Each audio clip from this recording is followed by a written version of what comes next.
जोरात येऊ द्या की जय महाराष्ट्र. आत्ता चांगला आवाज आला.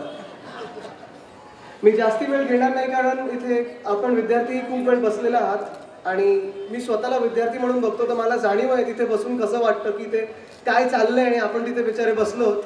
पण अर्थात सत्कार वगैरे सगळ्यांचं प्रेम आहे, तेही आमचं भाग्य आहे आणि तेही नाकारता येत नाही. पण अजयजी, तुम्ही आज जे करताय मला खरोखर फार आनंद होतोय की आपण काम परत करून दाखवतो आणि करायला चालू केलेलं आहे. म्हणजे याच वर्षी मी फेब्रुवारीमध्ये इथे प्रचार करत फिरत होतो आणि त्यावेळी जे तेज बघितलं मी, त्याच वेळी मी घरी जाऊन मोठ्या साहेबांना सांगितलं, उद्धव साहेबांना सांगितलं की मुंबई जिंकलो. मुंबई तर जिंकलोच, पण हाच आनंद होतो की कामाला परत सुरू झाले आपण. आणि काम ते असतं ते वेगळ्या वेगळ्या प्रकारचं आहे. म्हणजे BMCचं काम आपलं चालूच आहे, वेगळ्या वेगळ्या आपण ज्या हे देतो सर्व्हिसेस देतो. तसं आपण परवाच एक BST बस रूट, काय कुठून आवाज आला नाही, स्पीकरचा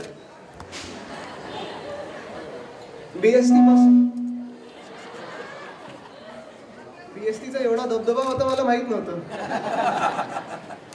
BST बस रूट चालू केली आपण वडाळ्यामध्ये आणि आज आपण एक कम्प्युटर प्रशिक्षण चालू केलेलं आहे, तेही मोफत. कारण शहरात जिथेही आहे ही गोष्ट, तिथे किती मला माहित नाही 10,000 12,000 फीज आहेत आणि ते सामान्य नागरिकाला परवडत नाही. मुंबईकराला एवढं परवडतं का मला माहित नाही. म्हणूनच मला वाटतं की हे पुढे जाऊन आपण जे काम चालू केलेलं आहे यासाठी तुमचं अभिनंदन. कारण आजची जी पिढी आहे, आजच्या ज्या नोकऱ्या आहेत त्या थोड्या बदललेल्या आहेत. म्हणजे जिथे लढायचं झगडायचं तिथे आपण शिवसेना म्हणून झगडतोच, नोकऱ्या आणतोच आपल्या इकडच्या मुलांना, करतो की नाही आपण. पण जे नोकऱ्या घ्यायच्यात आपल्याला त्यासाठी आपण तयार राहिलो पाहिजे. जसं आपण आत्ता सांगितलं की असिस्टंट अकाउंटंटचं आपण शिकलात. आत्ता मी तिथेच गेलेलो शाखेत आणि बघत होतो की नक्की काय शिकतायत. MS ऑफिस आहे, एक्सेल आहे. मी विचारलं फोटोशॉप आहे की नाही, कारण मी जिथे जिथे जातोय तिथे बघतो की सगळं जे काय आहे ते कम्प्युटरवर येतं आहे. एक तर आपला फोन हाच कम्प्युटर झालेला आहे. आपल्या फोनमध्ये काय काय काय काय आलेलं आहे तो कम्प्युटरच झाला आहे, छोटा हातात खिशात. पण तुम्ही जर बघाल तर फोटो इंडस्ट्रीमध्ये, आता मी स्वतः फोटोग्राफी करतो तर त्याच्यात सांगावं वाटतं की जेव्हा रिटचिंग चालतं, आधी तुमचं रिटचिंग छोट्या ब्रशनी चालायचं, इथे टिपकाय का इथे टिपकाय का, आता तेही कम्प्युटरवर आलं. प्रिंटिंग असेल तुमचं, आता काही जे काय तुम्ही बोलता आता अकाउंटंट लिहायच्याऐवजी सगळं एक्सेलमध्ये चालू झालं. आणि तुम्हाला आश्चर्य वाटेल, तुम्ही अजय सांगितलं की तुम्हाला तुमच्या मुलांना कम्प्युटर येतो, पण काही सेनेचे नेते आहेत. मला खूप आश्चर्य वाटलं. संभाजीनगरमध्ये मी बघत होतो, सुभाष देसाई साहेब कोणाचा तरी इंटरव्ह्यू घेत होते महापौर पदासाठी आणि टक टक टक टक टक टक त्यांचं आयपॅडमध्ये काहीतरी चाललेलं. मी नक्की विचार करते की काय चाललंय ह्यांचं, तर ते त्याच्यात नोट्स घेत होते. म्हणजे मला जे जमत नाही ते त्यांना जमत होतं. तर हे खरं कौतुकाची गोष्ट आहे. आणि हे आपण प्रत्येकाने, जसं आता SMS टक टक टक टक फास्ट टाईप करतो, तसं कम्प्युटरही पुढे घेऊन आपल्याला करायलाच लागेल. कारण कम्प्युटरवर जे वेगळं वेगळं तुम्ही बघताय, जग दुनिया सगळी कम्प्युटरवर येते. फेसबुकवर किती लोक आहात तुम्ही? इथे हातवरती करा, दाखवा मला.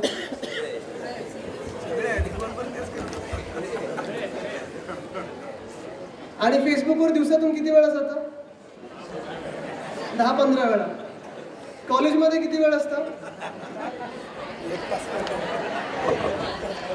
नंतर सांगा. पण फेसबुक असो, ट्विटर असेल, इथे अमेरिकेचे राष्ट्राध्यक्षही ट्विटरवर आहेत. म्हणजे इलेक्शन जिंकल्यानंतर बाहेर येऊन सभेत बोलण्यापेक्षा पहिलं त्यांनी ट्विट केलं. म्हणजे जेवढी सभेत लोक आहेत त्यापेक्षा 10 पट लोकांपर्यंत ते पोहोचले. आणि मला वाटतं हे ट्विटर आणि फेसबुक किंवा कम्प्युटरची जी ताकद आहे ती आपण आजमायला शिकलो पाहिजे आता. कारण ही तुमची पण ताकद आहे.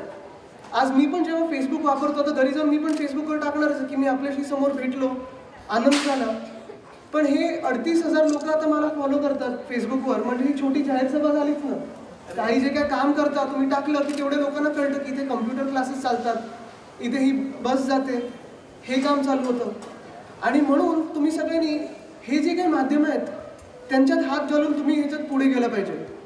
कारण आता साधारण बघतो मी, जसं नोकऱ्यांचं सांगितलं, 1-2 हॉटेल्स आलेले आहेत. पुण्यात एक हॉटेल आहे, मी ऐकतोय त्याच्याबद्दल की तुम्ही आता जे वेटरला आपण ऑर्डर देतो साधारण रेस्टॉरंटमध्ये गेलं तर एक कॉफी आण, एक चहा आण, ती पण आता आयपॅडवर आली. म्हणजे काय काय आता चालतं कम्प्युटरवर हे तुम्हाला पण ठाऊक असेल.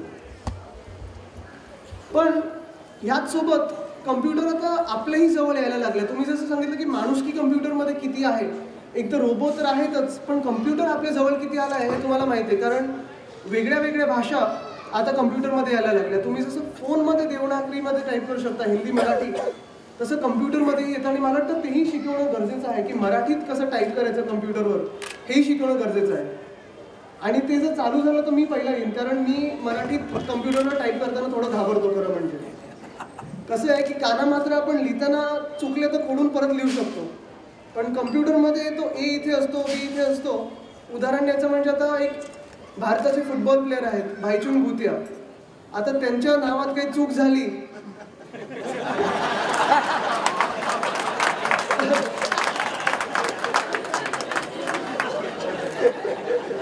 आणि मी शिवी नाही देत म्हणून माझं अजून गोंधळ होईल. पहिला आई विचारेल काय रे काय लिहिलंस.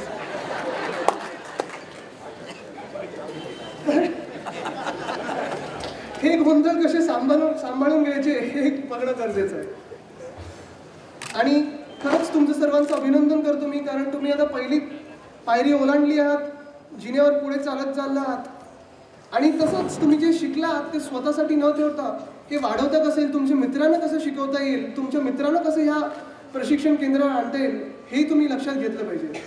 परत नोकऱ्यांमध्ये तुम्ही हे पुढे पुढे कसं जाल हे बघितलं पाहिजे. कारण बघा साधारण जी गोष्ट असते, आपण नुसतं कम्प्युटर शिकतो की चालू कसं करायचं बंद कसं करायचं, पण जसं आपण शाळेत विचार चालले असतात की ह्या टीचरला सतवायचं कसं, हो की नाही, चालतात की नाही तुमचे, बघा थोडे लपून लपून बोलतोय.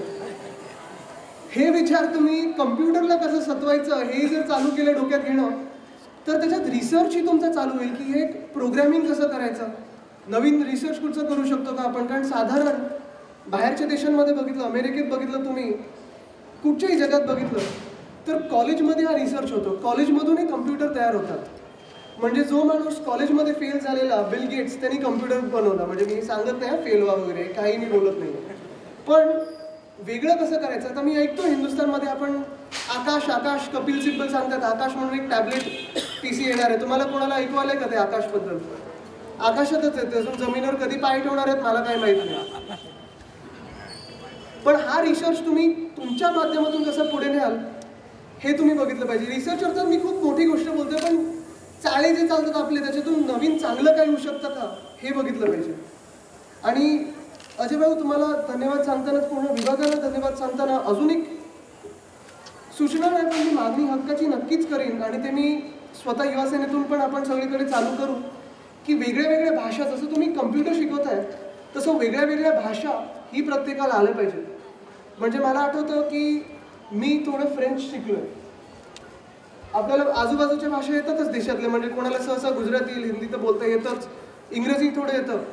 पण हे गरजेचं ह्याच्यासाठीच आहे की आपण जेव्हा जगात जाऊ, बाहेर नोकरी घेऊ किंवा इव्हन कुठेही हॉटेलमध्ये असेल कुठेही फिरत असाल तुम्ही, तेव्हा दुसरं काय बोलतोय दुसऱ्याच्या भाषेत हे तुम्हाला कळणं गरजेचं आहे. म्हणजे तुम्ही एक साधारण उदाहरण द्यायचं म्हणून तुम्हाला सांगतो. परवाच मी आजोबांच्या खोलीत बसलेलो आणि एक वाचन चाललेलं. माझ्या पणजोबांनी जे काही लिहून ठेवले पुस्तकं त्याच्यातून एक लेख वाचत होते आजोबा, आणि ते मला वाचता वाचता रवी म्हात्रे वाचत होता आणि मी बाबा आजोबा ऐकत होतो. तर त्याच्यात एक उल्लेख आहे, आम्ही पणजोबांना दादा म्हणतो, दादांचा उल्लेख आहे की त्यावेळी ब्रिटिश पोलीस कमिशनर जो होता, म्हणजे स्वातंत्र्याच्या आधीची गोष्ट आहे, ब्रिटिश पोलीस जे होते, पोलीस कमिशनर जो होता त्यालाही शुद्ध मराठी यायचं. म्हणजे तुम्ही ज्या देशात जाता तिथे जर तुम्हाला पेरणी करायची असेल स्वतःची, तुमचं राज्य स्थापन करायचं असेल तर तिकडची बोलीभाषा काय आहे ही तुम्हाला जाणून घेणं गरजेची आहे. त्याच्यात त्यांनी इंग्रजी कधीही सोडलं नाही. त्यांचं इंग्लिश कसं पेरायचं देशात हे त्यांना ठाऊक होतं, त्यांनी राज्य कसं स्थापन करायचं हेही त्यांना माहिती होतं. म्हणून मी सांगतो की मराठी पण आपलं जपतानाही बाहेरगावी जाऊन आपलं मराठी पण कसं वाढेल आणि मराठी राज्य कुठे जगभरात आणू शकतो का हे तुम्हाला बघताना तुम्हाला बाकीच्या भाषाही आल्या पाहिजेत. आणि म्हणून जसं फ्रेंच आहे, जर्मन आहे, त्या भाषांचाही प्रयोग आपण करून बघायला काही हरकत नाही. कारण बाहेरगावी जेव्हा जातो मी, आत्ताच काही वर्षापूर्वी जर्मनीमध्ये तुम्हाला सांगतो, एक मराठी गृहस्थ चेंबूरमधला आपला असा तो मला सांगत होता त्याची शिवसेनेची आठवण, म्हणजे शाखेतच काम करायचं.